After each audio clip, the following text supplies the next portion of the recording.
What's up, guys? I got here, I don't know, hour ago and just started picking away at things, so I didn't get to filming anything really. But I figured I'd show you what I got going on besides a little bit of a wire mess. But I got my my power tap plug from Monkey Fab Garage. Plugs right into a Holly power tap. And I got these leads coming out. So I'm gonna run that over to this bus bar. This will be my 5-volt circuit or input output. And then I've got a 12-volt over here. Or I'm sorry, this will be my input output for the 12-volt. This will be my 5-volt reference for my sensors. So I got that in. I got the terminator bolted up in here now. Input output box sitting here. So kind of just picking away at that.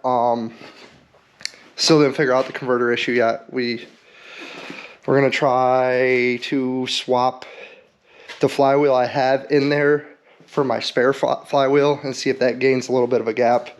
But it has been confirmed by 2 people now that the converter is fully seated.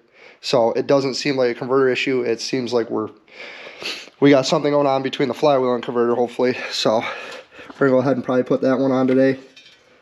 Give that a try. Then go from there. Stay tuned.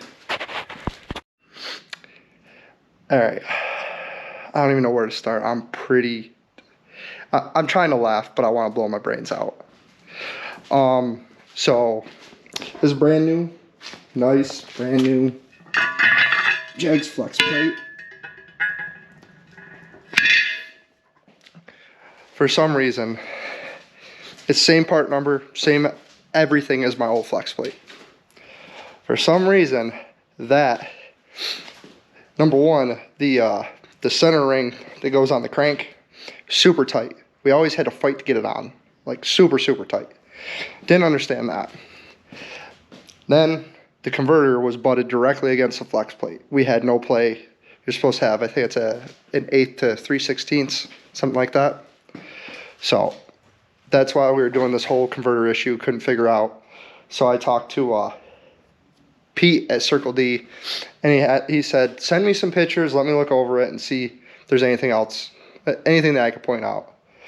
And he said, do you have another flex plate to try? I said, yeah, I have the same exact one. I have a backup one out of my S10. So we'll give that a shot. So I just carried this power glide and converter from over there to over here, weaseled it through this car, got it in with the old flex plate. I now have over 1/8 of clearance. So that brand new flex plate is spec'd completely wrong. And I just wasted 3 weeks where I probably would have been more ambitious to have the car with a drive shaft and a rear end done and ready to go by now. But this thing was kicking my ass. So now we have the transmission in. Bell housing's all bolted up. I still got to set the rear down and bolt that, but I'm frustrated and happy at the same time. So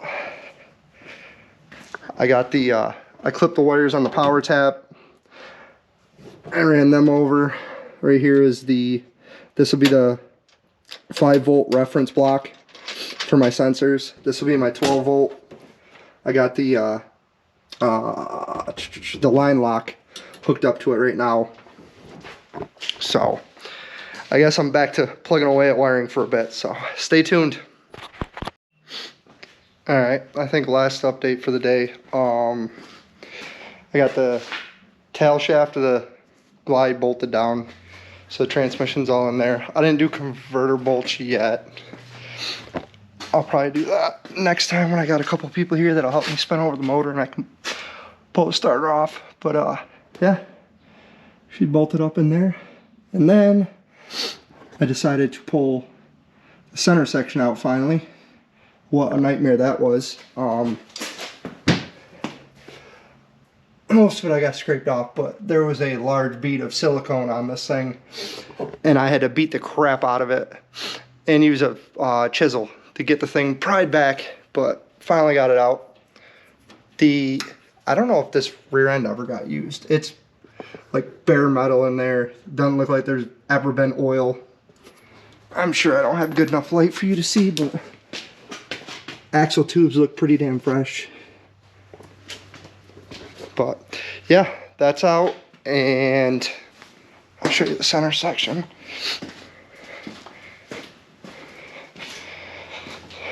Center section sitting over here.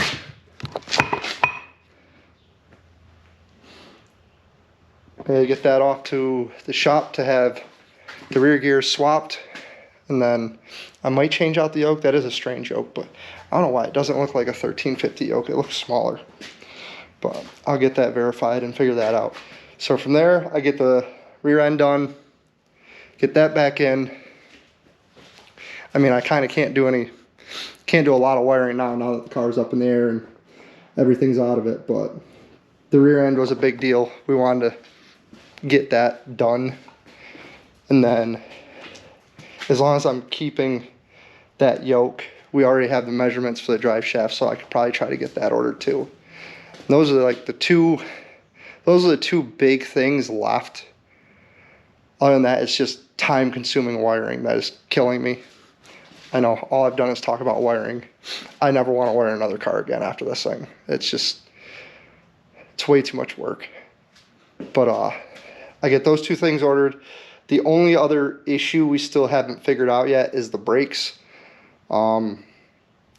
Fred's got another brake pedal with master cylinder that's bigger than mine, because I have just a tiny reservoir. It's like, I mean, about that by like that. So I'm wondering if I'm not pushing enough fluid through. I mean, I know like drift guys use these master cylinders for handbrakes. I used it just because it was the car's a tight fit to get anything in there, so that seemed like the easiest answer. If it's not that, I mean, front brakes, these are brand new SM95 brakes. The lines all brand new. The portion valve is used, but master cylinder's new, brake pedal's new. The trans brake solenoids used off the S10, but I can't see that giving us an issue to why we can't build brake pressure. Like, it'll start to build if we're just pumping away at it. It'll get a little bit, and then if you let it set for an hour, nothing. And we went at that for like 3 days on and off. Still couldn't get anywhere. So the only issue I could see it being is these aerospace components brakes. I don't know how old these brakes are. I don't know if these brakes were ever used. The pads look pretty much brand new. But, I mean, they're aluminum brakes that have been, or calipers that have been setting for who knows how long. I don't know if this car ever made a pass with pretty much 3/4 of the setup that was on this thing, because it all looks brand new, but it all looks corroded, like it just sat forever. So if we can't figure out the brakes with changing out the master cylinder, that's going to be my next step. Is I'm going to have to put different brakes on the rear and see if that's the issue, if it's a bad caliper. But yeah, I think we're going to leave it off at that. I'm going to find a place to drop this rear end off and get the gears done, and then maybe if we get lucky next week we'll be slamming the rear end back in the car, and I don't know if I'll have a drive shaft by then, but hopefully we're getting closer and closer. I really want the car done in like a month or less. So stay tuned and I'll keep you updated. Thanks, guys.